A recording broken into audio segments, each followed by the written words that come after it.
Bonjour à toutes et à tous, je vous ai dit la semaine dernière que j'allais vous parler d'un sujet passionnant. Effectivement, bon, c'est pas un sujet nouveau, je vais vous parler de monnaie, oui, de monnaie, de système monétaire, etc. Mais alors, il y a un aspect, mais vraiment qu'on ne soupçonne pas, quoi. Je vous en ai déjà parlé dans une vidéo précédente.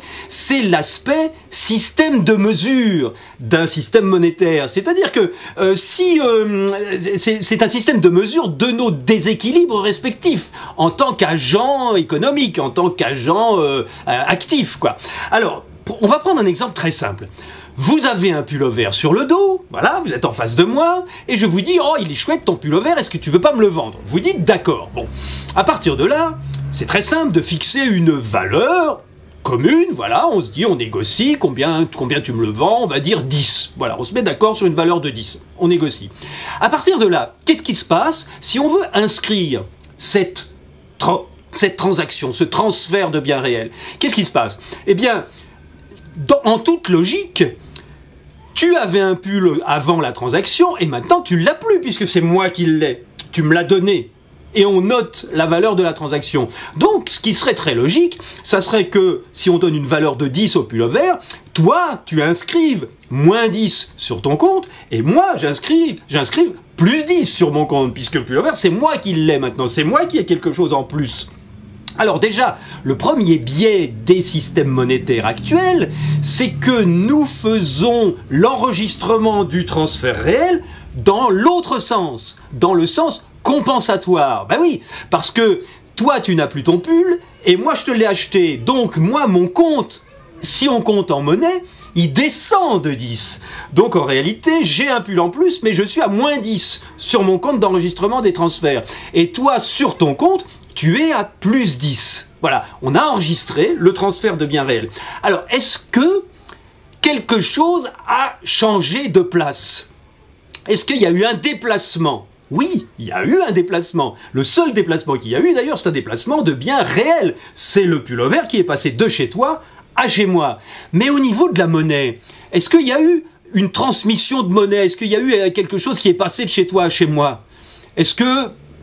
non, il y a eu deux mesures réciproques. Toi, tu étais à 0, t'es passé à plus 10, et moi, j'étais à 0, je suis passé à moins 10. Ça serait exactement la même chose si on avait des comptes bancaires. Sauf que sur des comptes bancaires, il faut déjà être en positif pour faire des transactions.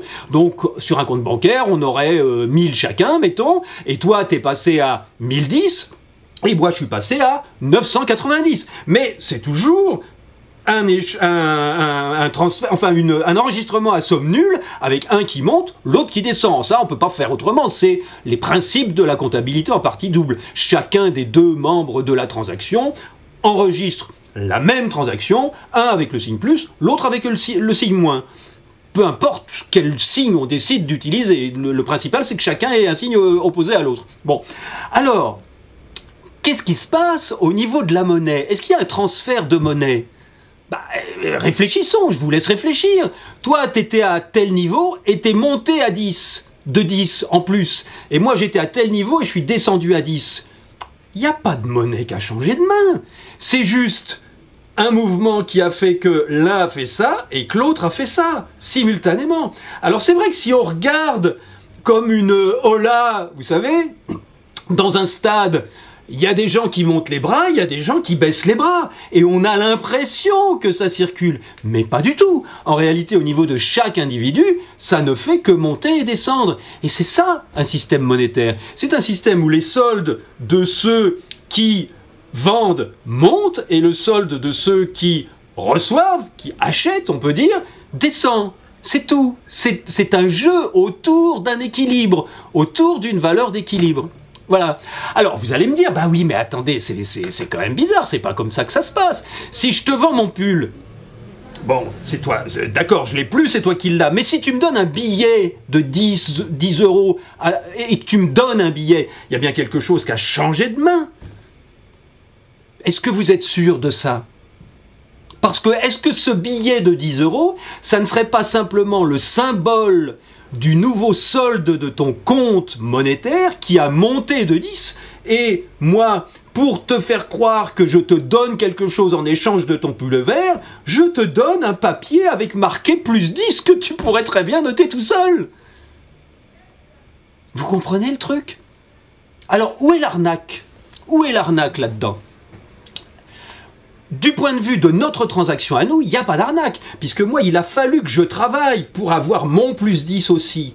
Donc, mon plus 10, effectivement, je te le transmets, mon solde à moi, il diminue de 10. Donc, tu as, toi, sur ton solde plus 10. Donc, mon travail à moi, il a bien eu lieu. Et ça te donne, ce solde de plus 10, te donne à toi le droit de recevoir le travail valeur plus 10 de quelqu'un d'autre.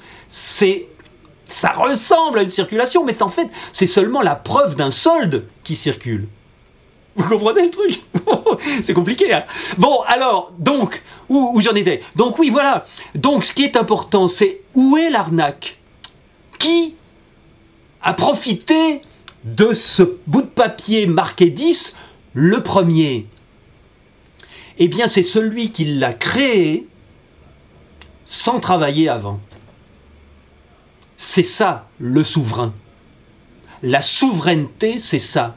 Le roi, c'est l'individu ou le groupe d'individus qui s'est donné le droit d'émettre les chiffres pour l'ensemble de la communauté, de la population qu'il domine, pour l'ensemble de ses sujets. C'est ça la souveraineté. C'est ça le roi, c'est ça le prince, c'est ça l'État, c'est ça maintenant le secteur bancaire. C'est l'organisme ou le groupe de gens qui s'est donné le pouvoir sans travail préalable, sans aucune production, de créer, d'écrire des chiffres dans les comptes des autres, sans avoir produit quoi que ce soit en échange, sans donner quoi que ce soit, pour avoir le privilège de créer ces chiffres. Donc, l'arnaque, elle n'est pas entre les gens qui font des transactions entre eux avec ce système-là, elle est dans le fait de prendre possession du système et de distribuer les moyens d'utiliser ce système à tout le monde. C'est compliqué, oh c'est compliqué. C'est pas étonnant qu'on n'y arrive pas, hein. C'est pas étonnant. Hein. Bon, allez, je vous embrasse, à très bientôt, et la semaine prochaine, là, on est sur un rythme hebdomadaire. Ciao, ciao, bye bye.